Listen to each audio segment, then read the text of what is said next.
wabarakatuh. Welcome to my YouTube channel, Marcella Sri Rahayu. Sistem saraf. Sistem saraf adalah suatu struktur yang terdiri dari komponen-komponen sel saraf atau neuron. Fungsi sistem saraf: 1.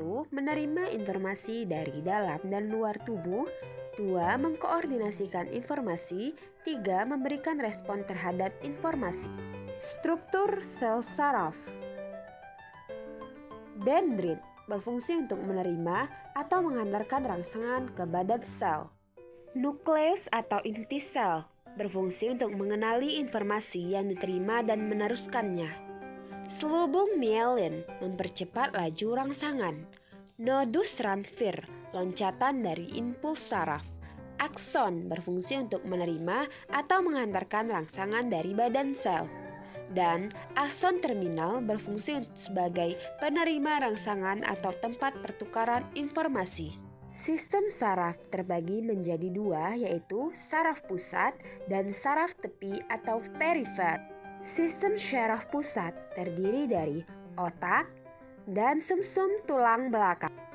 Anatomi otak terdiri dari dua belahan, yaitu belahan kiri dan belahan kanan. Masing-masing belahan terdiri atas dua substansi pokok, yaitu substansi kelabu dan substansi putih.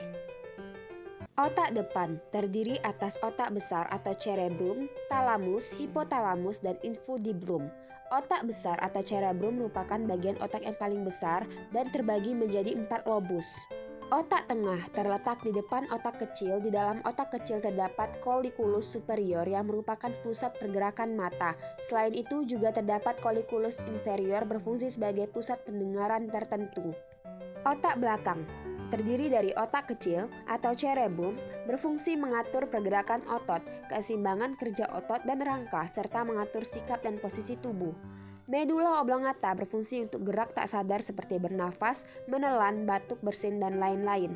Pons juga terlibat dalam proses-proses tubuh yang terjadi pada medula oblongata.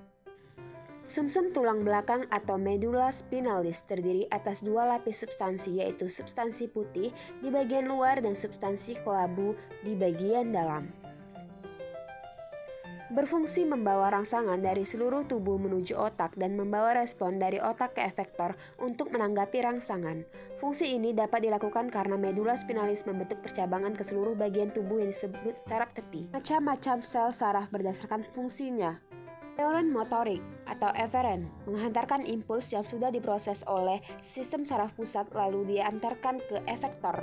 Neuron sensorik atau aferen berfungsi menerima rangsangan atau impuls dari luar atau lingkungan dan menghantarkannya menuju sistem saraf pusat. Interneuron asosiasi perantara aferen dengan eferen.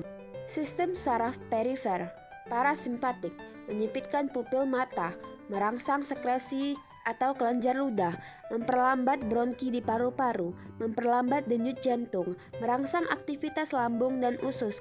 Pankreas merangsang kantung empedu, meningkatkan pengosongan kantung kemih, ekresi genitalia.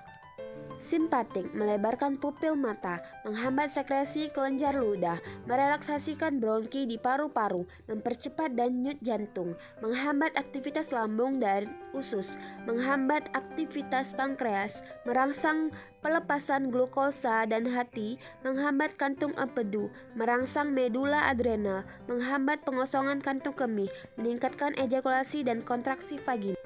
Contoh cara kerja sistem saraf. Misalnya, mata melihat sebagai reseptor, impuls diterima dan dihantarkan oleh sel saraf sensorik, lalu masuk menuju sistem saraf pusat untuk diolah, kemudian diantarkan ke sel saraf motorik, lalu ke efektor untuk memberi efek.